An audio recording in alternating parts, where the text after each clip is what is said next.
जय गुरुदेव।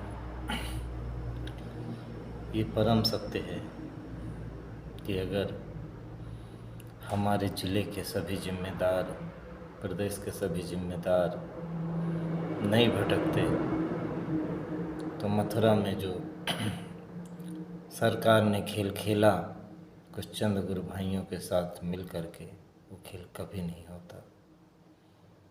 प्रेमी भाई बहनों, आपको सब नहीं मालूम होगा, जो जय गुरुदेव धर्म प्रचारक संस्था थी, मैनेजिंग बॉडी थी, और जो जय गुरुदेव धर्म प्रचारक ट्रस्ट थी, ये स्वामी जी महाराज ने जो बनाई थी, इसमें कब बनाई थी तो मैं आपको बता दूं कि गुरु महाराज अपने गुरु के आश्रम से निकलने के बाद, जानते ही हो कि 48 को दिसंबर का महीना था, यानी कि अगहन का महीना था, जब वो अपने गुरु के आश्रम, यानी कि सही बात तो ये है कि स्वामी जी महाराज अपने गुरु के शरीर छोड़ने के समय वो नहीं हाजिर रहे। जब आए तो लोगों ने उनसे कहा कि आपको गुरु महाराज जो है संभाल की जिम्मेदारी दे गए हैं। तो गुरु महाराज कुछ बोले तो नहीं, क्योंकि महात्मा आगे की भी जानते हैं। देखो, दादा गुरु ने ऐसे तो गुरु महाराज को संभाल की जिम्मेदारी दे नहीं दी। महात्मा जिसको भी संभाल की जिम्मेदारी देते हैं तो कुछ सोच समझ कर देते हैं। यहाँ तक कि गुरु महाराज के सत्संगों में आपने सुना होगा कि साधक जब साधना करता है तो उसे अपने जो है भूत की और पिछले जन्मों की और आने वाले समय की, भविष्य की भी जानकारी हो जाती है। तो महात्मा जब आगे की देख लेते हैं कि भाई क्या परिस्थिति होगी, इसलिए उस हिसाब से व्यवहार करते, चुप रहते हैं।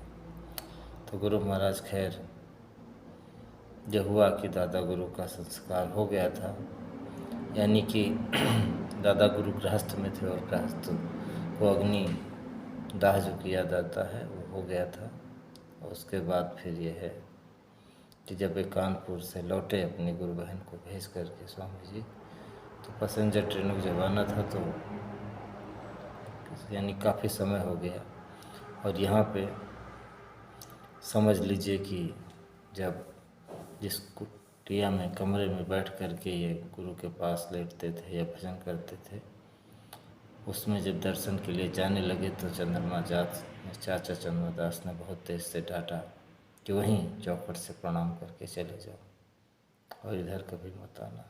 खैर, गुरु महाराज चले गए। उसके बाद आप प्रेमियों ये कहोगे कि 4 साल तक गुरु महाराज ने क्यों जो है संगत को नहीं जगाया, और वो दादा स्वामी, यानी जो गुरु महाराज दादा गुरु जो नाम जगाते थे, यानी कि देते थे, कहने का मतलब है जिस नाम से जीवों को जगाते थे वह नाम नहीं रखा। और उन 4 सालों में दादा गुरु के जो प्रेमी थे, यानी कि शिष्य थे, शिष्याएँ थी, और जो यानी गुरु महाराज के गुरु भाई बहन थे, वो बेचारे जो है किस तरह उनको सत्संग नहीं मिला होगा, क्योंकि गद्दी पर चंद्रमा दास कोई सत्संग संत गति के तो थे नहीं जो सत्संग सुनाते। और ऐसा क्यों हुआ, तो देखो, मैं आज आपको बता दूं, वक्त के संत सतगुरु और वक्त का नाम। तो सतलोक से जो नीचे का सब रचना हुई, उसमें समझ लीजिए 16 बच्चों को राज्य मिला, उसमें एक कबीर साहब को नहीं मिला, जो उचित को 15 को मिला। तो मतलब यह है कि तमाम अनंत ब्रह्मांड को स्वामी जी ने, जैसा रामचरितमानस में लिखा कि जब जीव की दिव्य दृष्टि खुली, तो उसमें लिखा है कि उधर मांझ सुनन रजराया, देखूं बहु ब्रह्मांड निकाया। यानी कि उधर हमने जो है, गुरु महाराज कहते थे उदर नहीं, पेट नहीं। अब लोग कथा में सोचते हैं कि वो कौआ भगवान राम के मुंह में चला गया और वो पेट में देख रहा। इधर की कोई बात नहीं। अगर उस हिसाब से देखा जाए तो वो गया तो भगवान राम के पेट में ही, लेकिन भगवान राम के पेट में गया, न कि भगवान राम के शरीर के पेट में गया। अब आप कहोगे ये कैसे संभव है? तो बात यह है कि भगवान अवतारी शक्ति और संत में और आम आदमी में यही तो फर्क होता है। आम आदमी अपने शरीर को अपना वजूद समझता है, महात्मा इसको एक कपड़ा समझते हैं।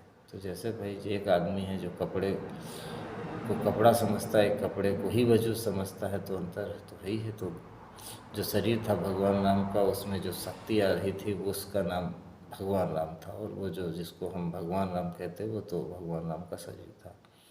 तो यानी उधर चले गए जो ऊपर के मंडल में, जहाँ ये बैठे हुए हैं साकेत धाम में। तो गुरु महाराज कहते थे जब साधक जाता है तो वो उनका जो स्वरूप होता है वो उसी स्वरूप से गुरु के स्वरूप को प्रकट कर लेते हैं। नहीं, वो एक स्वरूप तो भागों में विभाजित हो जाता, कहना चाहिए, और रास्ता दे देते उसको। इसी को कहा जाता है मोहि बिलो ग्राम उसका ही विश्व तुरंत मुख माही। तो इसका मतलब ये नहीं कि भगवान राम के मुँह में कौवा घुस गया, यानी कि आगुसुंडी घुस गए। जब वो पार हो गए, यानी इस जो काल की सृष्टि है उसके जो बॉर्डर क्रॉस कर लिया, यानी कि तब उनको लगा कि जैसे कूलर का फल होता है उसमें जो जीव रहते हैं तो वो उसको क्या पता बाहर कितनी दुनिया, उसी के अंदर कीड़े मकोड़े रहते हैं। लेकिन जब वो उससे बाहर छेद करके, जैसे मान लो ऊपर एक छेद होता निकल आते, तब उनको दुनिया मालूम पड़ती है। जैसे कुएं का मेढक बाहर आता है तब मालूम पड़ता है, तो ऐसे ही जीव को जब मालूम पड़ता है, देखता है कि अरे यहाँ तो बड़े बड़े ब्रह्मांड हैं। तो ब्रह्मांड के दरअसल ब्रह्मांडों के समूह हैं। तो इस तरह तो बहुत सारे ब्रह्मांड हैं। तो जाहिर सी बात है, एक अंग्रेजन थी और सावन सिंह जी महाराज की शिष्या बनी, उसका नाम फ्लोराई वुड था। तो खैर जब वो उधर गई ब्रह्मांड की तरफ, तो उसने क्या देखा? उसने देखा कि भाई एक ही ब्रह्मांड में लगभग 200 करोड़ हमारी आपकी तरह ये पृथ्वियाँ समझ लीजिए हैं। तो आप एक समझ सकते हो, जब एक ब्रह्मांड में हमारी आपकी मृत्युलोक की तरह 200 करोड़ दुनिया है, तो फिर तब अनंतो ब्रह्मांड है। और ब्रह्मांड नहीं है, गोस्वामी जी ने लिखा, देखियो वो ब्रह्मांड निकाय, ब्रह्मांडों के समूह हैं। तो यानी कि जब ब्रह्मांडों के समूह हैं तो अब एक समूह में कितने ब्रह्मांड हैं, फिर तो आप समझ लो कितने समूह हैं, बहुत सारे बहु ब्रह्मांड निकाय, बहुत सारे ब्रह्मांडों के समूह देखे। तो ये हमारा कहने का मतलब है कि जब सतलोक से धार आती उस मालिक की, तो उस ब्रह्मांडों से होती हुई जो रास्ते में 4 मंडल पड़ते हैं, 4 यानी कि पुत्रों के आती है, वैसे सत्पुरुष जब भेजते हैं किसी भी संत गति को जो प्राप्त कर लेता जीव, तो उसको ये जो उन्हीं का रूप हो जाता है, तो भेजते हैं कि भाई जाइए, अब आपको पूरी छूट है कि आप समझ लीजिए कि जितने चाहो पूरी ताकत लेकर के आते हैं, यानी कि कितने भी जीवों को नामदान दो, जो चाहो जिसको जहाँ से उठा के जहाँ बैठा दो, ये पूरी पावर लेके आते हैं धरती पर। तो देखो ऐसा कुछ नहीं है कि एक समय में धरती पर एक ही महात्मा होता है, ऐसा नहीं है। आपको मैं बताऊं, गोस्वामी जी महाराज थे और रविदास भी थे। इस प्रमाण भी मिलता है कि मीराबाई ने किस मर्यादा की वजह से अपने गुरु से नहीं पूछा और गोस्वामी जी को चिट्ठी लिखी कि भाई मुझे ससुराल में इतना सताया जा रहा है, तो अर्थी तो उठनी चाहिए ससुराल से ही, डोली मायके से आती है, तो मर्यादा मैं कैसे छोड़ दूँ। तो उन्होंने कहा था कि फिर उसको बड़ा विस्तार समझाया था। तो एक समय में धरती पे कई संत हो सकते हैं। तो इस तरह आप समझ लीजिए कि जितने भी संत होंगे, लेकिन उस पूरी धरती पे चाहे हजारों संत हों, लाखों संत हों, लेकिन जो है वक्त का संत सतगुरु पूरी धरती पे एक ही होता है। जैसे कि पहले प्रकट संत कबीर साहब थे जो वक्त के संत सतगुरु थे, उसके बाद धर्मदास जी को पूरा कर दिया, यहाँ तक कि बल्लभ बुखारी के बादशाह भी जब वहाँ गया फकीरी भेष में पहुँच गया, उसकी भी कहानी आती है। लेकिन वो संत गति होते भी वक्त के संत सतगुरु में उनकी गिनती नहीं थी। वक्त का संत सतगुरु जो है कबीर साहब ने नानक जी को बनाया। अब ये बात अलग है कि नानक जी ने उस मालिक के जलवे को देखा तो उनके मुँह से एकाएक निकल पड़ा वाह वाह कबीर गुरु पूरा है, जाका सकल जहूरा है। तो उसी को वाहे गुरु नाम हो गया उस मालिक का, जिसको सिख परंपरा में वही नाम फिर लोग चलाते रहे हैं, चला भी रहे हैं। खैर, लगातार 10 जो है संत आए। अब ये है, कुछ संतों की उम्र बहुत ही जल्दी चली गई, जैसे गुरु हरिराय जी थे, गुरु हरकिशन थे, और कुछ को तो ये हुआ कि भाई सताया गया, जैसे गुरु गोविंद सिंह के पिताजी गुरु तेग बहादुर की गर्दन काट ली गई थी चांदनी चौक पे, औरंगजेब ने कटवा ली थी। तो इस तरह से, और ऐसे एक अमरदास जी गुरु थे, तो उन बहुत ही उम्र दराज स्थिति में वो संगत में है। तो फिर जब उम्र ही ज़्यादा हो गई, 73, 74, 75 साल, तो फिर अब तो इसलिए ज़्यादा नहीं रह पाई। इस तरह के 10 गुरुओं की परंपरा चली। और ये 10 गुरु आप विश्वास करिए कि वक्त के संत सदगुरु थे, और इन्होंने, इनका इतिहास बताता है कि देश दुनिया के लिए इन्होंने क्या किया और जीवों के लिए कितना कष्ट झेला। वो अपने आप में बहुत बड़ा संत मत का और गुरु भक्ति का और देशभक्ति का इतिहास है। इस मानवता को, सनातन धर्म को बचाने का, और जो संसार में कह लीजिए कि धर्म को बचाने का और जीवों के लिए, समझ लीजिए उन्होंने बहुत कष्ट सहा। फिर उसके बाद गुरु गोविंद सिंह के बाद समझ लीजिए फिर वक्त के संत सदगुरु जो है कौन बने। वो ये है कि उसमें ये एक शर्त थी कि भाई गुरु अर्जुन देव जी की देवी जी ने मांग लिया था कि गुरुगद्दी घर में रहे, तो उन्होंने दे दिया था वरदान। तो फिर काफ़ी पीढ़ी तक चले वो गुरुगद्दी घर ही में। लेकिन बाद में जब ये है कि गुरु गोविंद सिंह के 4 लड़के नहीं रहे, तो उत्तराधिकारी कौन बनता जब घर में कोई बच्चा ही नहीं बचा। तो इसलिए वो फिर ग्रंथ का तो निर्माण जो गुरु अर्जुन देव ने वरदान देने के बाद ही शुरू करवा दिया था। अमृतसर का सर बनवाए, तालाब बनवाए, मंदिर बनवाया उसी बाग में। फिर वो सारे संतों की, पूरी दुनिया के संतों की एक एक दो दो बाणी इकट्ठा करके, और फिर जो नानक की थी, अंगद देव की थी, रामदास, अमरदास रामदास की बाणी थी, और अपनी बाणी इस तरह। और जो फिर उसके बाद जितने संत आए उसी में बाणी जोड़ते गए, और इस तरह जुड़ते जुड़ते आखिर में गुरु गोविंद सिंह, क्योंकि महात्मा त्रिकालदर्शी होते हैं, वो जानते थे कि भाई आगे चल कर के जो है ये गुरु गोविंद के बाद ही खत्म हो जाएगी पीढ़ी। तो फिर ये हुआ कि वो ग्रंथ में बाणी जोड़ती रही।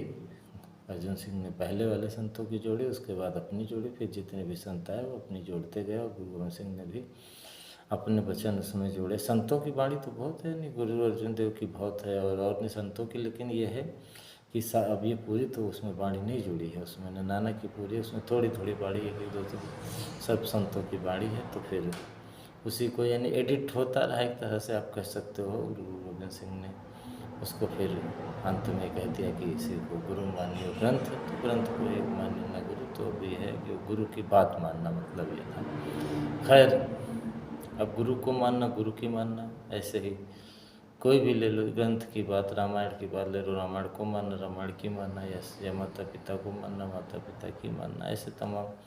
तो ये सब लोग चर्चा करते हैं। खैर, फिर वक्त के संत सतगुरु की मैं बात कर रहा था कि वो वक्त के संत सतगुरु फिर यानी कि बने को स्वामी साहिब जो हाथरस में थे, और उन्होंने उस प्रभु के नाम को राम नाम जगाया। और जैसे गोस्वामी जी पिछले जन्म में भी राम नाम जगाए थे। उसके बाद फिर ये हुआ कि फिर जो है धरती पे, चूँकि ये नाम तो पुराना ही था, और वाहे गुरु नाम के बाद ये नाम आया, और त्रेता युग में था, और भी पहले था। वैसे राम शब्द का मतलब जो रमण करता हो, यश रमण सा रामा होता है। संत मत के हिसाब से देखा जाए तो आप सुनते ही, एक राम दशरथ का बेटा, एक राम घट में लूटा, एक राम का सकल पसारा, एक राम सब जग से न्यारा, ये सब सुनते हो आप। और महाराज इसको बताते हैं कि भाई आकार राम दशरथ का बेटा, निराकार घट घट में लेटा मन है। और बिंदु राम का, बुंद राम कह सकते हो, या बिंदु, बूंद और बिंदु एक ही बात है। बिंदु राम का सकल पसारा, यानी बिंद का मतलब एक छोटा सा निशान जो पेन से रखते, तो बूंद का मतलब है एक बूंद पानी की। दोनों का भाव है कि छोटे सा कतरा, छोटा सा बूंद समझ लीजिए, ड्रॉप। तो बिंदु राम का सकल पसारा और सिंधु राम सब जग से न्यारा। तो हाँ, अब बिंद नहीं कहना चाहिए, यानी कि वही बूंद ही समझना चाहिए। बूंद राम का सकल पसारा, तो सागर राम, सिंधु राम सब जग से न्यारा, तो ये है। तो खैर, वो संत मत के हिसाब से जो है इंद्रियों के घाट पे जो मन रमण करता है, यानी कि आनंद लेना कहना चाहिए कि, तो वो समझ लो ये वहीं से आया है। तीन ब्रह्मांड का अंश है, यानी कि ब्रह्म का भी अंश है, ब्रह्मांडी मन और निरंजन के धाम से में सूक्ष्म मन हो जाता है, और उनका भी भाव लेके जब नीचे उतरता है, काल ने अपना ही समझ लीजिए अंश लगा रखा जीवों पे, तो ये इंद्रियों के घाट का रस लेता है। तो इस तरह से आप कह सकते हो कि ये राम थे, यानी कि राम का मतलब ये था। तो बाकी तो अब ये है कि लोग उस हिसाब से सत्य त्रेता में इतनी जानकारी नहीं थी, तो अब ये राम शब्द तो पुराना था कहने का मतलब, लेकिन फिर इसको गोस्वामी जी ने सनामी प्रभु से जोड़ा, और फिर गोस्वामी साहिब जो है उन्होंने भी उसको जोड़ा, और वक्त के संत सतगुरु वक्त का नाम बना, ये भी नाम समझ लीजिए। फिर उन्होंने एक प्रेमी को, यानी कि जो उनके प्रेमी थे उनके यहाँ फिर ये हुआ कि यानी कि एक बालक कहा कि आएगा, क्योंकि कालीन बरसात के महीने में वो सेंट थे दिलवाले सिंह जी, जो राधा स्वामी जी महाराज के पिता थे, तो कीचड़ लगा के पहुँच गए। तो उन्होंने परीक्षा के भाव में कहा कि भाई मैंने तो सेंट जी आपकी कालीन गंदी कर दी। कहा सरकार गंदी कहाँ कर दी है, तो आपने पवित्र कर दी। तो बहुत खुश हुए, तो कहा कुछ मांगो। तो कहा मुझे तो आपकी दया से कोई इच्छा ही नहीं है, आइए आपकी जो बहुरिया है नहीं, जो अपनी उनकी धर्मपत्नी थी, कहा इसके अंदर कोई इच्छा है। तो पूछा भी नहीं गोस्वामी साहब ने, और कह दिया कि ठीक है, इसकी जो इच्छा पूरी होगी, बहुत ऊंचे मंडल से जीवात्मा आएगी, और अपना बच्चा मत समझना। और उन्होंने फिर उसी तरह पाला भी। थे तो सेंट, लेकिन जैसे गुरु महाराज ने कहा गोस्वामी साहिब हाथरस वाले कि वहाँ इसको नौकरी कराओ, मुंशीगिरी कराओ, ये कराओ, तो महात्मा क्या है, लेन देन रुचि का जैसा भी समझ लीजिए, उनकी मौज में उसको कैसे बनाते, जैसे अपने गुरु महाराज भटकने की बात कैसे पहुँचे। तो खैर उसके बाद फिर वो यानी कि संत गति को प्राप्त हुए, और वो फिर वक्त के संत सतगुरु बने, और वक्त का फिर नाम आया राधा स्वामी नाम आया। बाकी और उस दौरान तमाम छोटे छोटे महात्मा भले रहे हों, इससे कोई मतलब नहीं। फिर उसके बाद ये आप समझो, अब उनके जाने के बाद आप ये कहोगे नाम तो वही था, और संत गति भी मिली, इसमें भी कोई दो राय नहीं। और ये तीन धाराएं चली, एक बाबा जयमल सिंह के साथ चली गई ब्यास डेरा अमृतसर पंजाब भी, और दूसरी धारा आपके ये आ गई इधर, यानी कहना चाहिए कि गरीब साहब नारायण दास खत्री जो थे जलंधर के रहने वाले, वहीं जीवों को जगाया। उसी के बाद उन्हीं के नामदानी बने दादा गुरु के बड़े भाई, फिर दादा गुरु स्वामी जी, और फिर महाराज जी। तो इस तरह जो है, लेकिन मैं आपको बता दूं कि बाबा जयमल ही वक्त के संत सतगुरु थे, और सावन सिंह जी महाराज उसके बाद वक्त के संत सतगुरु बने, यानी राधा स्वामी परंपरा में। ये तो एक धारा चलती रही, एक पतली सी। लेकिन अब वहाँ पे देखो, संतों का कोई नाम होता है, उसके बाद उसकी कई धारा चलती हैं, कुछ गुप्त कुछ प्रकट।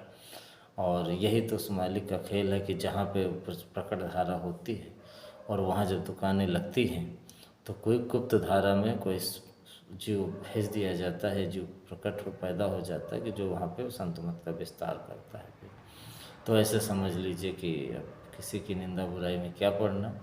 ये है कि इतिहास जो राधा स्वामी का जो डीपली उसको देखेगा और संतों का देखेगा, तो उन्होंने सावन सिंह जी महाराज जो पूरे संत थे, जो 48 तक रहे दादा गुरु के रहने तक, उसके बाद उन्होंने फिर यह है कि उनका कोई भी प्रेमी जो है शिष्य और शिष्य है, मतलब शिष्य कह लीजिए, कोई इस तरह का नहीं निकला। और उन्होंने एक जगह लिखा भी अपने वचन में पुस्तक में कि कोई संत अगर अपने ही किसी प्रेमी को, यानी किसी कोई ऐसा मिल जाता है जो उनके जैसा हो जाता है, यानी संत गति को प्राप्त हो जाता, तो उनको बहुत ही प्रसन्नता होती है। खैर उनको कोई नहीं मिला, तो उनके गुरु भाई थे, अपने गुरु भाई को उन्होंने फिर वो अधिकार दिया, और दोनों अधिकार दिए, नामदान का भी दिया और संभाल कर दिया। देखो इस चीज़ को समझना बहुत ही ज़रूरी है। अगर वो मान लो कोई संत गति का नहीं होता है, तो संत गति का नहीं होगा तो नाम ही उसके पास नहीं होगा, लोग यही नहीं जानते हैं। महात्माओं की वाणी में आता है कि नाम रहा चौथे पद माही, ये ढूंढे त्रिलोकी माही, यानी नाम जो है चौथे पद में रहा। तीन लोक में बसता काल, चौथे पद रहे दीन दयाल, यानी कि वो नाम तो फिर सतलोक में है। अगर नाम ही तो परमात्मा का रूप है तो वो परमात्मा तो सतलोक में है, और नीचे तो सब उसकी जो है रचना, उसकी कलाएं हैं, जो 16 कलाएं कह लीजिए, पुत्र कह लीजिए, और ये सब माया है, बनाई गई है। तो ऐसे ही ये तो आप समझ लीजिए कि वाणी आती है कि नाम रहा, राधा स्वामी जी महाराज की वाणी है कि नाम रहा चौथे मद माही, ये ढूंढे त्रिलोकी माही। ये जो हैं ढूंढ रहे हैं तो कहाँ मिलेगा वो, और 3 लोक में बसता काल, चौथे पद रहे दीनदयाल। ऐसे गोस्वामी जी महाराज ने भी जो रामायण लिखा, कवितावली भी लिखा, तो उसमें भी लिखा है कि नाम वही जो संतन को दर्शाना री, और वो चौथे पद में समान है। ये तो चौथे पद में रहता है, 3 लोक में नहीं रहता वो नाम। तो खैर जो वहाँ जाएगा वो नाम को लेके आएगा, तो वही तो नामदान दे सकता है। तो अब हमारा कहने का मतलब जिस तरह का होगा वो संत ही हो सकता है। खाली ये बाहर इंद्रियों के घाट से जो है प्रकट नाम कह दिया जाता है, इससे इंद्रियां पवित्र होती हैं, और वो अंदर का नाम जो है जब तक महात्मा पूरा भेद नहीं बताते तब तक नहीं मिलता है। तो प्रेमियों समझो इस बात को। मैं तो आज भक्ति संत सतगुरु की बात कर रहा हूँ। तो खैर अब ये है कि जब वो यानी सावन सिंह जी महाराज ने देखा कि कोई प्रेमी नहीं है, तो जगत बहादुर जो उनके गुरु भाई थे उनको दे दिया, और वो सब 1948 से और सन 1952 तक जो है वो 4 साल तक जो है जीवों को नामदान और संभाल जो है अपने नए जीवों को नामदान, पुरानों के संभाल करते रहे अपने गुरु भाई द्वारा दिए गए कर्तव्य को। जो उनके गुरु भाई बड़े थे निशान सिंह जी महाराज, उन्होंने बखूबी 4 साल निभाया। उसके बाद उनके जाने की मौज हुई, तो हुजूर सावन सिंह जी महाराज ने पहले ही कह दिया था कि भाई जब आप जाने की मौज करवाना, तो ये जितनी बड़ी, चूँकि ये विस्तार आश्रम का और संस्था का जैसे अपने यहाँ हो गया ऐसे हो गया था, तो उन्होंने कहा उसकी एक वसीयत बना दी और कहा देखो, और बहुत कायदे से उसकी वसीयत बनवाई। और जैसे कि कानून होता है, भी कानून में संस्था है तो नियम, अब संत मत तो एक अलग चीज़ है, लेकिन जब उसको आप संसार के हिसाब से चलना है तो उस हिसाब से देश के कानून के अनुसार तो कानूनन वो संस्था बनी। वही कानून, अब गुरु महाराज संस्था बनाना था तो वहाँ जाना ही पड़ा और नियम बनाना पड़ा, और सब कुछ नियम अनुसार उसका ऑडिट और ये सब होता ही रहा। खैर उसका उद्देश्य भी लिखा जाता है, इसलिए आपने संस्था बनाई, भाई अब वो राजा है तो उसके अब अंडर में तो आपको रहना ही पड़ेगा। तो खैर ये काल का देश है, सब काल के प्रतिनिधि हैं जितने भी यहाँ पे राजा होते हैं, तो उसके देश में तो महात्मा भी उसके नियम को नहीं तोड़ते रहते। खैर सावन सिंह जी महाराज ने वो सब रजिस्ट्री जब कर दी और उसको गुप्त रखा, किसी को यानी कि कुछ लोग जानते थे।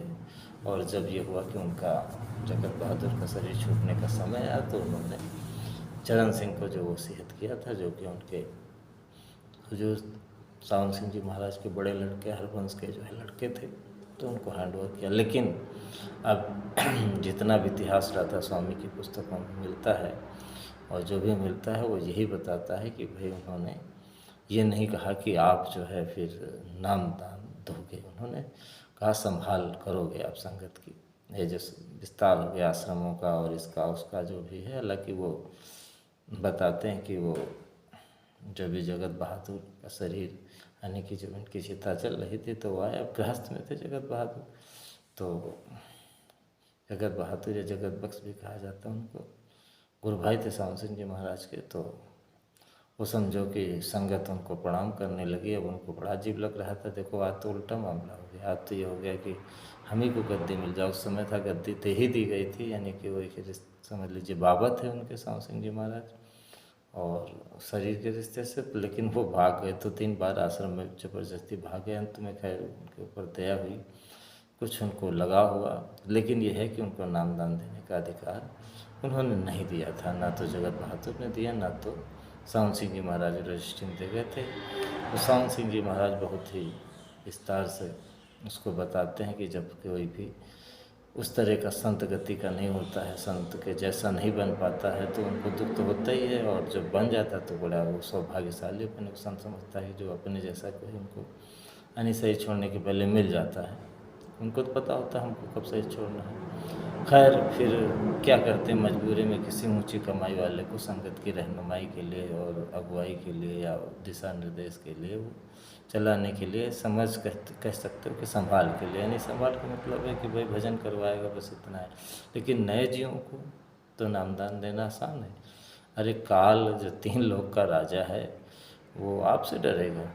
अरे भाई, वो तो आपको तो नचाता है, आपके साथ मन लगा दिए और नचाता रहता है। तो मन को जो मार करके जो यानी कि समझ लीजिए संत गति को प्राप्त हो जाते हैं, उनसे काल जो है थर थर काँपता है। तब वो जो समझ लीजिए संत जो चाहते हैं कि डोरी तो सब उसके हाथ में काल की, भाई डोरी आपके हाथ में, तो ऐसे तो हम कमज़ोर हैं, हम ले पाएंगे नहीं। जब आपसे ताकतवर हो जाएंगे आप डरेंगे, मिलते आप डरोगे हमको, तभी तो आप हमको दे दोगे बड़े आराम से, क्योंकि संत तो झगड़ा लड़ाई करते नहीं, दया के सागर होते हैं। लेकिन यह है कि कालों से थर थर थर थर काँपना रहता है, तो काल के हाथ से जीव की डोरी ले लेते हैं, या वो दे ही देता है कि भाई वो समझ जाता है कि इनको जिस चीज़ जीव को भाई ले जाना तो ले जाना। अब इन्होंने कहा भी था, इन्होंने तपस्या से दिया था, लेकिन इन्होंने कहा था कि भाई अगर आप उस तकलीफ दोगे तो फिर मैं ले लूँगा, तो वो ले जा रहे हैं, कोई गलत थोड़ी है, तो सच्चे हैं, सच्ची बात कही है, तो ये तो सत्पुरुष हैं, हमारे पिता हैं। तो अब धोखा तो काल कह रहे हैं महात्मा की, काल किया हम धोखा भारी, मतलब मेरे साथ ही हुआ। तो खैर, तो ये कोई आसान काम नहीं। तो ये वक्त के संत सतगुरु आपके हुजूर सावन सिंह जी महाराज के जगत बहादुर थे। उसके बाद फिर वहाँ नामदान की कोई उन्होंने बात कही नहीं, क्योंकि नामदान तो वही दे सकता है जो संत गति को प्राप्त हो जाए। तो खैर अब ये हुआ कि वो 4 साल का समय गुरु महाराज ने किसी तरह इधर उधर निकाला, और यहाँ तक भी प्रमाण मिलता है कि वहीं पे जो आपके आगरा और मथुरा के बीच में जो स्थान है, जो सूरदास जी का रुकुनता गांव कहा जाता है, उसी के पास कहीं सूर सरोवर है, और वहाँ सूर सरोवर का मतलब ही पानी तालाब रहा, तो उसी में स्वामी जी, ऐसा भी प्रमाण मिलता है कि जल समाधि में स्वामी जी काफ़ी वहीं पड़े रहते थे। उसी में बहुत शरीर पड़ा मस्त जो अपना वहीं पे, क्योंकि पहली बार जब वो गति मिल जाती है, जब गुरु जाते हैं तो पूरी तरह से जो अपनी पावर दे के जाते हैं। तो गुरु की मौज थी, दादा गुरु की, और उस प्रभु की मौज थी। तो कि किसी भी प्रेमी के लिए उसका गुरु ही सब कुछ होता है, वो मालिक गुरु के रूप में मिलता है। तो दादा गुरु की जैसी मौज थी, वो पड़े रहते थे। हाँ ये है, जब वो आनंद के सागर में जीव लीन हो जाता है, तो फिर तो उसे में उसको क्या है, ये संसार में चाहे सतयुग आए चाहे कलयुग आए, लेकिन ये है कि दया उसके अंदर रहती है। दया की धार तो उस मालिक की आती ही रहती 24 घंटे, लेकिन उसमें कोई हिलोर पैदा करेगा तभी तो फिर आगे हलचल होगी। वो तो उसी समुद्र में अथाह शांत सागर में लीन हो जाता है। तो अपने जो संगत के बाबा गुरु थे, दादा गुरु के गुरु भाई थे प्यारेलाल पाठक जी, वो साधना भजन तो उनके पास था ही। उनको एहसास हुआ कि भाई साहब, एहसास हुआ वहाँ हैं, तो गए और उन्होंने फिर कहा कि भाई आप इस तरह पड़े रहोगे तो आप गुरु के अपने वचन को कैसे मानोगे। आपने इतनी समझ लीजिए कि अपनी माँ के वचन के अनुसार इतना भटके और इतना कष्ट सह करके गुरु आपको मिला, गुरु की दया हो गई और गुरु ने आपको ये आदेश दिया है, तो क्या आप गुरु के आदेश का उल्लंघन करो।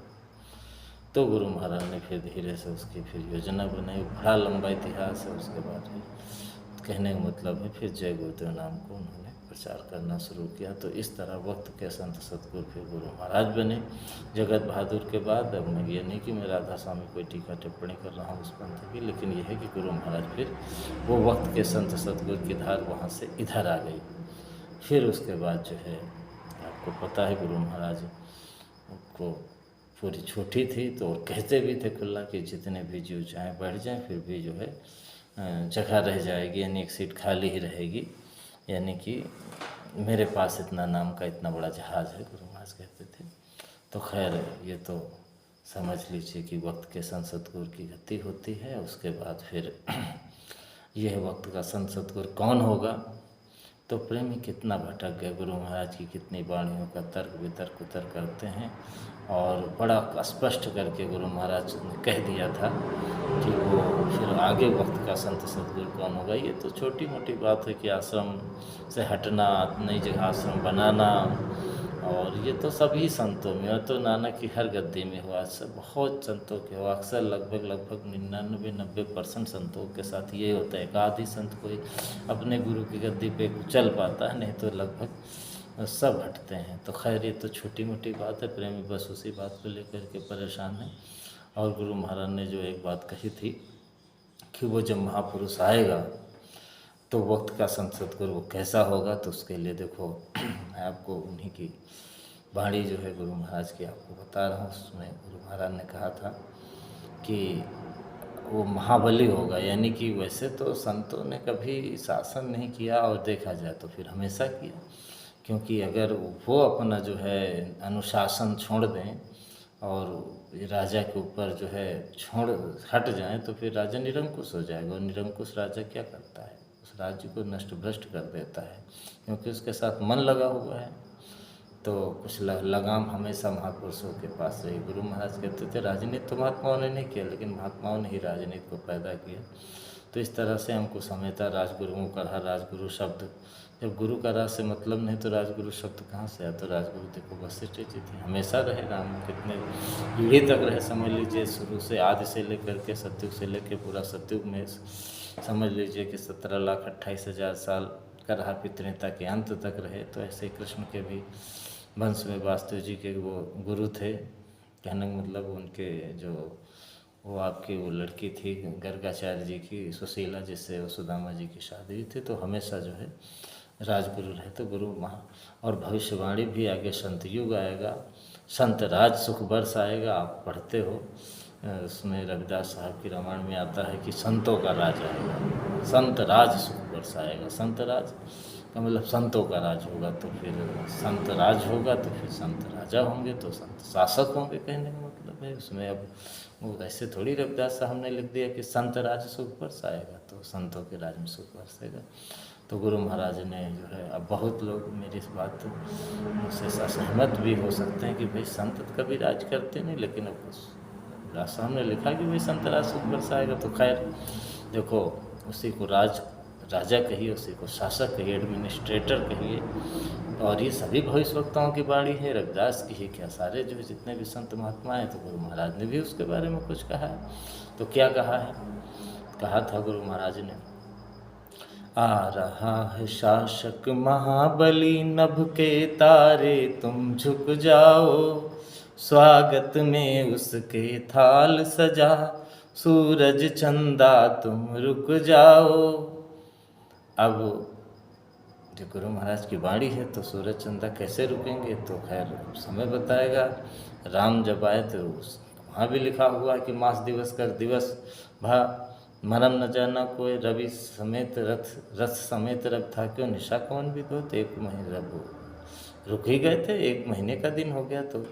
तो कहा है कि आ रहा है शासक महाबली, नभ के तारे तुम झुक जाओ, स्वागत में उसके थाल सजा, सूरज चंदा तुम रुक जाओ, प्रकटे जब बिजुलियाँ कौंध जाएंगी नभ की छाती पर।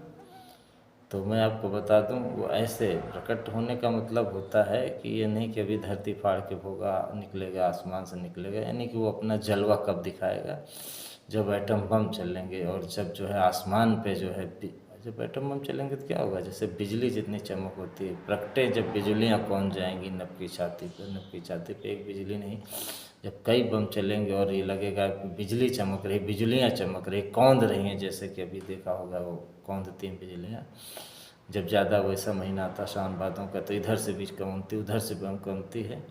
तो ऐसे ही समझ लीजिए कि महीना यानी वो बरस, मतलब वो बिजली बादल वाली बिजली नहीं, ये एटम बम वाली बिजली।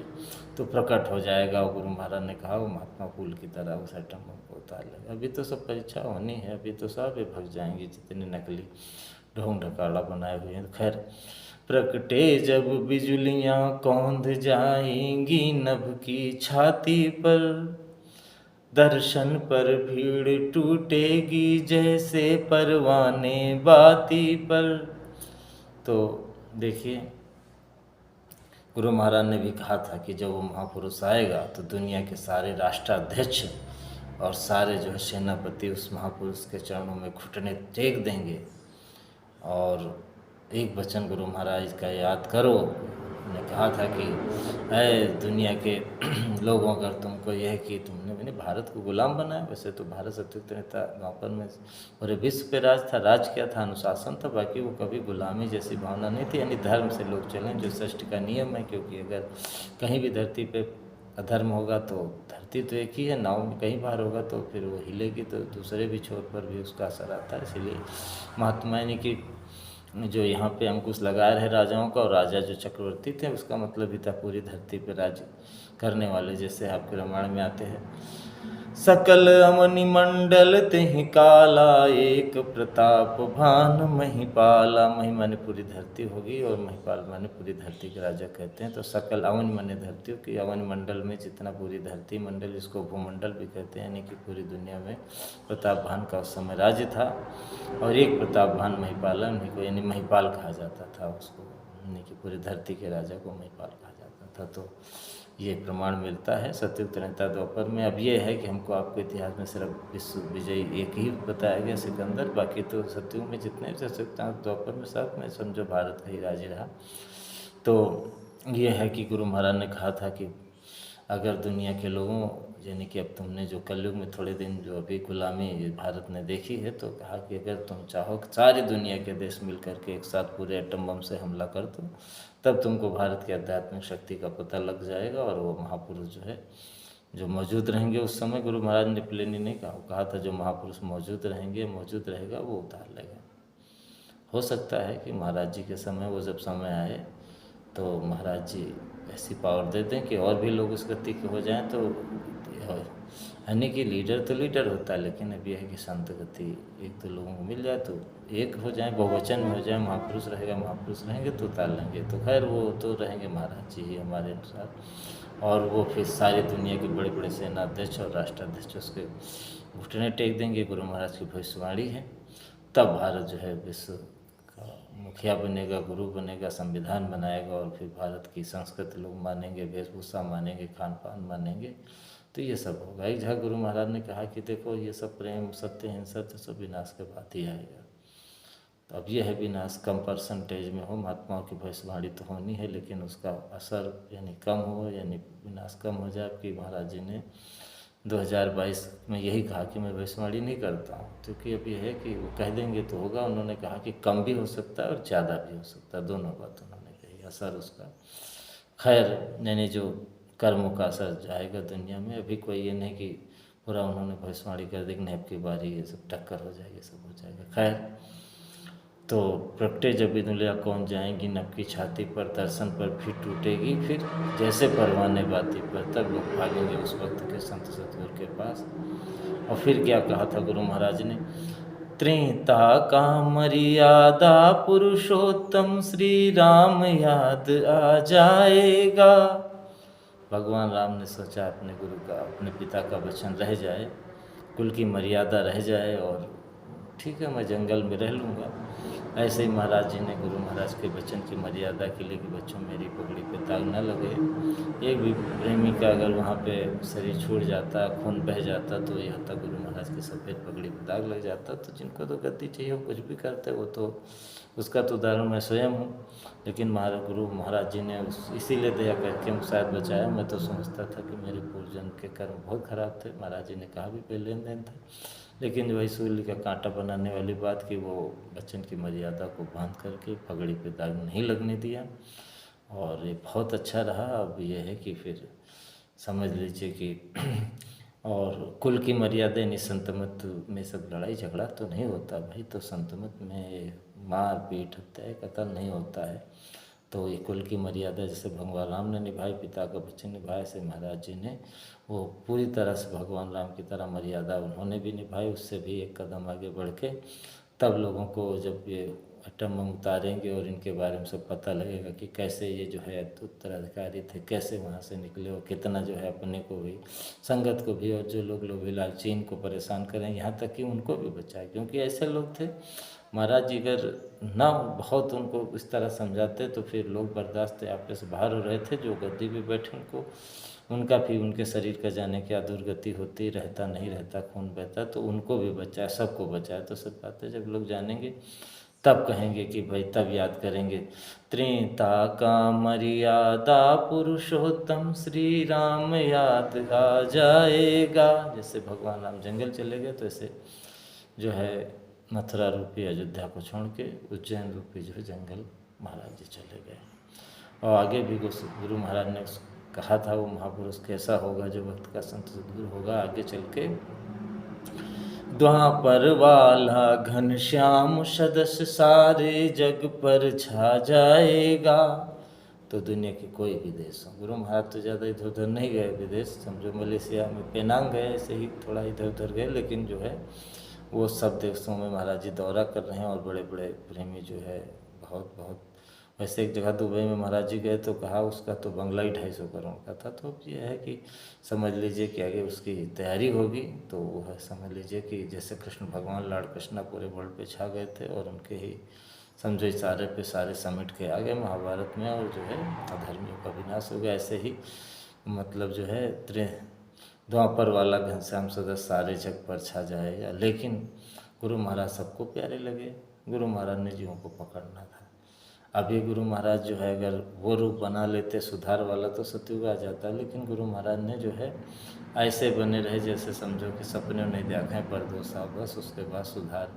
इसीलिए लोग इस भ्रम में रहे गुरु महाराज हमसे बहुत हंस बोल रहे हैं, प्रेम कर रहे हैं। अब वो नहीं समझते कि तुम्हारे निगाहें कितनी गंदी हो, कितना है। बीच बीच में स्वामी जी कहते भी थे, क्या जो है खड़े हो जाते हो, अरे कुछ कमाई करके लाओ तो फिर खुशी हो, या फिर यानी भजन की कमाई। और ऐसे आसान है भजन कमाई, पहले तो चरित्र की निर्मलता और सब पूरी तरह से जो भी बाहरी जो हमारा व्यवहार है, निगाहें इंद्रियां पवित्र हो जाएंगी, शरीर पवित्र होगा, स्वभाव होगा, सोच होगी, मन बुद्धि चित्त सब सही में, तब कहीं भजन।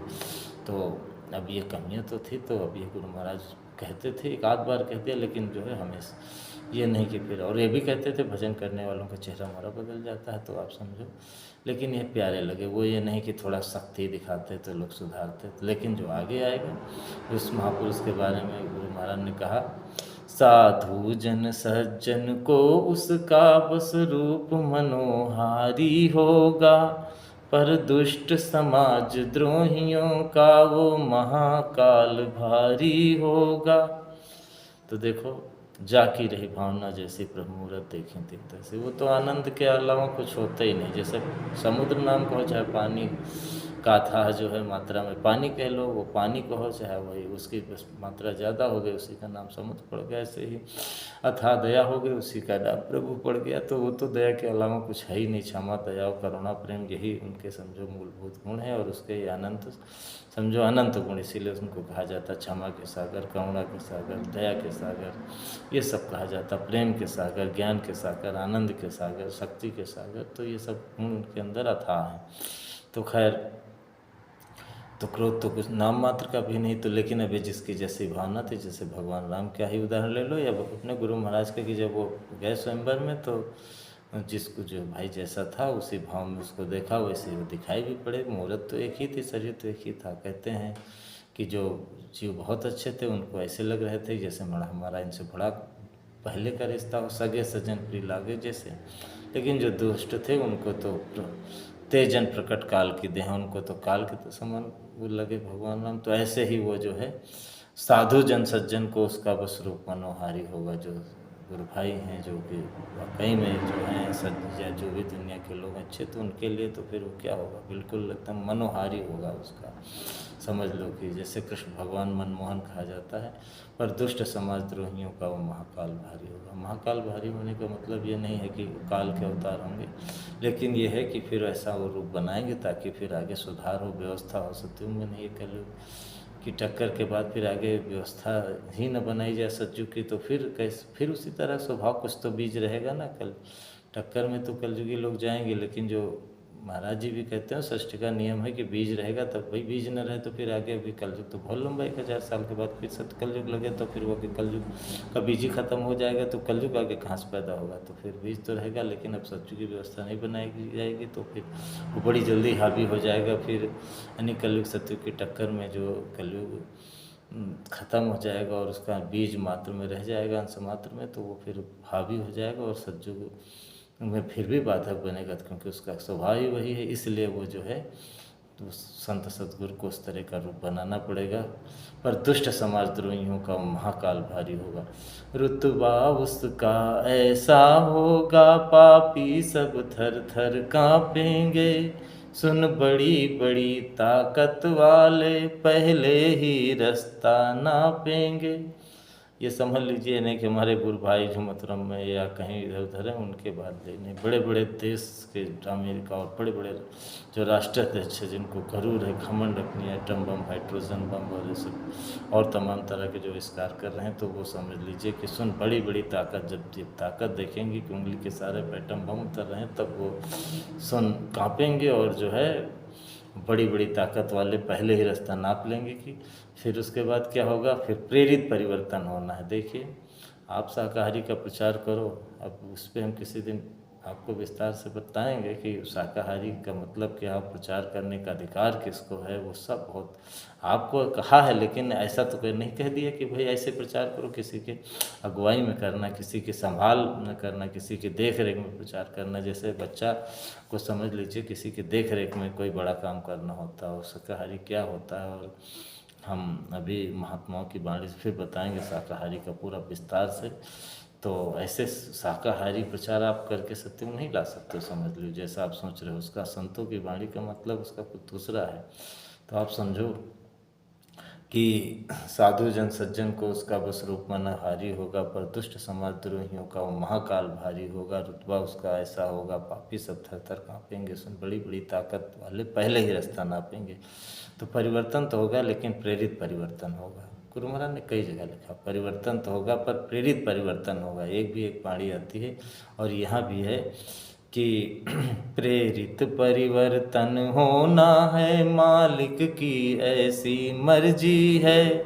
तो कुछ जितने भी लोग हैं बात तो सत्युग की कर रहे हैं और सब कर रहे हैं, लेकिन ये सब उनके पास की नहीं। सत्युग कैसे आएगा, क्या होगा, प्रेरणा कैसे दे रहे हैं, और उसकी चाबी आपको बता दिया है। देखो बहुत लोग हैं जय गुरुदेव में, बहुत गुरु महाराज ने कहा भी था बहुत जय गुरुदेव वाले हो जाएंगे, लेकिन महाराज जी ने उसकी चाबी दिया, किसी के पास चाबी नहीं थी। क्या चाबी दिया सत्युग लाने की, कि गौ माता की जान बचाओ, धरती पे सत्युग ले आओ। तो इस तरह उन्होंने चाबी हमको आपको दे दी और यही कहा कि चलो ठीक है, आप कुछ न कर पाओ, मतलब आप कहाँ बचा पाओगे, क्योंकि वो तो यानी कि गुरु महाराज ने कहा था कि ब्रिटानिया सरकार से, ब्रिटिश गवर्नमेंट से जो भारत के उस समय नेता थे, उन्होंने समझौते किए थे साथ, जिसमें गौमांस का भी एक्सपोर्ट था, निर्यात था। तो खैर अब वो तो उसी समझौते के आधार पे ही जो है ये आज़ादी मिली, जो कि गुरु महाराज कहते थे कि आसमान से टपकी और खजूर में अटक गई। और ये भी कहा कि जब सब कोई ये जय गुरुदेव की बातें, जब लोग इसको गुरु महाराज ने जो सात समझौते बताए उसके बारे में भी कभी विस्तार से बात होगी, तो वो जब हम आप जो है पहले जानेंगे, फिर जन जन की जुबान पे हम जब हमारे आपके माध्यम से वो सब लोग जानेंगे इस चीज़ को, उसका माध्यम तो बहुत लोग जानते थे, कुछ लोग थे, हम नाम नहीं लेंगे, लेकिन अब बेचारे वो नहीं रहे दुनिया में, उसको फैलाना चाह रहे थे, लेकिन वो शायद माध्यम जो है, वो श्रेय जो है जय गुरुदेव वालों को मिलना था परिवर्तन का। तो इसलिए जन जन की जुबान पर जब जय गुरुदेव आएगा तभी सच्ची स्वतंत्रता का आनंद पाएगा। तो भी ये गुरु महाराज ने कहा भी आज़ादी अधूरी है। तो खैर अब ऐसे तो रक्षा हो नहीं सकता है, तो गुरु महाराज जी ने कहा कि खाली लोगों की भावना ही आप इकट्ठा कर लो, यानी कि तन क्या धन से न गौ रक्षा में अपना जो पुण्य अदा करें, मनसा वाचा मनसा कर लें, वाचन से कुछ न करें और तन से न करें, धन से न करें, भावनाएं मानसिक रूप से अगर वो भी पुण्य उनका बन जाएगा। और मानसिक रूप से अगर गौ हत्या, गौ माता की रक्षा के लिए, गौवंश की रक्षा के लिए उनके अंदर भावना बन जाएगी, तो वो मालिक जो है माध्यम बना के काम हो जाएगा। पर लोगों के अंदर एक भावना बने कि भाई गौ हमारी, गाय हमारे लिए माँ की जैसी है, तो उसकी रक्षा होनी चाहिए, एक भावना बन जाए, तो उसी भावना से उनका इतना पुण्य इकट्ठा हो जाएगा कि वो सत्य का सुख देख लेंगे और बच जाएंगे। और यही सेवा हो जाएगी संतों की सेवा हो जाएगी, तो जो भी उनसे भूल चूक में जो गलत कर्म बन गए उसकी माफ़ी हो जाएगी। तो हमको आ रही आपकी ड्यूटी है कि भाई लोगों की हम इस भावना को ऐसा बताएं कि जो है उनके प्रति एक दया भावना हो जाए, क्योंकि बड़ी दयालु होती गाय। तो भाई दयालु व्यक्ति के प्रति तो एक क्रूर भी आदमी के अंदर दया आती है कि भाई इतना सज्जन है, दयालु है, तो दया तो सब जीवों के अंदर वो मालिक का अंश है, तो दया कही है, प्रभु का अंश कही है। तो जब ज़्यादा दयालु है तो उसके प्रति भी जो है क्रूर आदमी के अंदर भी जो जीवात्मा है वो भी जाग जाती है उसके दर्शन से, दयालु आदमी के, तो वो भी दया करता है। तो अगर लोगों की ऐसी भावना बन गई तो जल्दी काम हो जाएगा। चाबी हमको आपको दे दिया महाराज जी ने। तो कहने का मतलब है कि जो है एक प्रेरणा दी जाएगी कि कैसे सत्युग आना है। तो प्रेरित परिवर्तन होना है, मालिक की ऐसी मर्जी, कुछ मालिक की ऐसी मर्जी। गुरु महाराज ने कहा था कि आगे ऐसी मालिक की मर्जी, अब हम ना बदले, अंजाम बुरा होगा, खुद कर्जी है। और फिर जो कहते हैं हम आपकी ये भोग भूमि और कर्म भूमि, तो भारत तो कर्म भूमि है जो टुकड़ों में बटी हुई है। और ऐसा कहा जाता है कि जब ये पहले भारत भूमि नहीं थी तो इसमें छोटे छोटे राजा थे जो 52 टुकड़ों में बटे थे, जिसको 52गढ़ कहा जाता है। ये अलाउद्दीन के समय जो वही शुद्ध जीवात्माएँ थी जो महाभारत में थी, तो ये इस कलयुग में इस तरह से वो द्वापर के अंत में हुआ था। तो खैर 52 जो गढ़ थे, यानी कि 52 जय हिंद विराट बन गया है, जय गुरुदेव चंबा है जाएगा कहाँ का सब फटने वाला खंबा है। तो प्रेमी भाई बहनों, ये इतना संत सदगुरु आगे कौन बनेगा और कैसे होगा, वो महाराज जी के लिए गुरु महाराज ने बहुत सारे जो है निशानी दे गए हैं। और जो प्रेमी भटके हैं, गुरु का रूप ही समझो, संगत ही गुरु का रूप है। तो हम गुरु के रूप को तो फाड़ नहीं सकते। अभी अब गुरु महाराज जैसा स्वरूप है, चाहे मूर्ति बनी है या फोटो बना है, कुछ भी है, तो उसको तो कोई प्रेमी फाड़ेगा नहीं। तो जब गुरु का तो एक जड़ रूप बना दिया गया है, तो ऐसे ही जब गुरु का चेतन रूप एक दूसरा रूप, एक तो चेतन रूप वो था जो कि जिसका हम दर्शन करते थे, सत्संग जो सुनाता था और प्रसन्न होता था, चरण छूते थे, बात करते थे, पूछते थे, तो वो तो गुरु का जो है समझो चेतन रूप हो गया। और एक दूसरा चेतन रूप अपने गुरु भाई भी हैं, संगत भी तो चेतन है, कोई जड़ थोड़ी ना है। और जड़ तो फिर आपकी जो है तीसरे नंबर पे जो जड़ वो हैं जो अभी आप गुरु का मंदिर बनाओगे, दादा गुरु का जैसा मंदिर है। अब यह महात्माओं को वचन लग जाता है तो जड़ चीज़ से भी दया देते हैं, क्योंकि हम आपको जड़ से दया लेने की आदत पड़ गई है। अभी देखो कितने प्रेमी हैं कि अभी वो कह रहे हैं कि गुरु महाराज के वचन से वहाँ पे हर चीज़ से दया मिलती थी, चाहे वो कुटिया हो, चाहे वो दादा गुरु का मंदिर हो। लेकिन ये है कि जड़ से दया अपने आप नहीं मिलती, कोई दिलाता तब मिलती है। कोई महात्मा बना जाते हैं, उनका कोई संकल्प होता है तो लोगों को थोड़ा बहुत लाभ हमेशा मिलता रहता है। ऐसे आप कहानी सुनते होंगे बहुत जगह कि यहाँ जाने पे ठीक होता है, वो बीमारी ठीक होती है, ये ऐसा होता है, प्रेत निकल जाता है। तो कोई महात्माओं कोई संकल्प या कुछ ऐसा समझ लीजिए रहता वो चेतन की शक्ति से, वो जड़ में जो है वो चेतन एक शक्ति का काम करती। कोई माध्यम भले वहाँ कोई मंदिर और कुछ भी बना दिया जाए, पेड़ कुछ भी कर दिया जाए, चबूतरा ये वो मूर्त कूरत, लेकिन तो इस बात को समझना चाहिए। और जो है चेतन जो गुरु का रूप है, हम जड़ रूप में ज़्यादा बात नहीं करना चाहते, मंदिर और ये और वो कुछ भी। गुरु का एक चेतन रूप जिससे हमको नामदान मिला, गुरु का दूसरा चेतन रूप। गुरु महाराज ने कहा था कि संगत गुरु का दूसरा रूप, यानी दूसरा चेतन रूप रहना चाहिए, तो उसके टुकड़े करना। तो आप सोच लीजिए, तो ये तो आप अपने आप में कितना वो है। तो खैर, तो आप समझो कि प्रेरित परिवर्तन होना मालिक की ऐसी मर्जी है, तो हमको ये बदलना चाहिए कि गुरु की जो संगत है, जो संगत गुरु का दूसरा रूप है, वो एक हो जाए। और ये समझो एक प्रेरणा महाराज जी ने कई बार इस 10 सालों के बीच में कहा है, उसके बारे में कभी चर्चा होगी। और समझ लीजिए कि एक प्रेरणा महाराज जी देंगे। तो प्रेरित परिवर्तन होना है, मालिक की ऐसी मर्जी, लेकिन हमको आपको बदलना पड़ेगा। हम ना बदले अंजाम बुरा होगा, खुद गर्जी है। और फिर 52 जय हिंद विराट बन गया, ये जय गुरुदेव चंबा है। और जय के कायना का सब फटने वाला खंबा है। तो प्रेमी भाई बहनों, तो ये तो गुरु महाराज ने बहुत पहले कह दिया था कि वो फटने वाला है, वो कोई बहुत ज़्यादा समय नहीं है महात्माओं की नज़र में। तो महाराज जी ने भी इशारा किया, ज़्यादा आपकी उम्र बहुत छोटी नहीं रही, तो वो सब आप समय देख लोगे। तो समझ लीजिए कि परिवर्तन बहुत तेज़ी से हो रहा है, आप देश दुनिया में देख ही रहे हो। लेकिन ये है कि हमको भी आपको जो है अपने गुरु की याद को और जो है थोड़ा पूजा पाठ को, और सबसे बड़ी चीज़ है कि सभी जो है गुरु भाइयों को और धार्मिक व्यक्तियों को अपने पास लाने में, अपना जो है वो समझ लीजिए ममत्व और प्रेम देने में हम कोई कंजूसी न करें। इन्हीं शब्दों के साथ मैं आपसे विदा लेता हूँ। जय गुरु।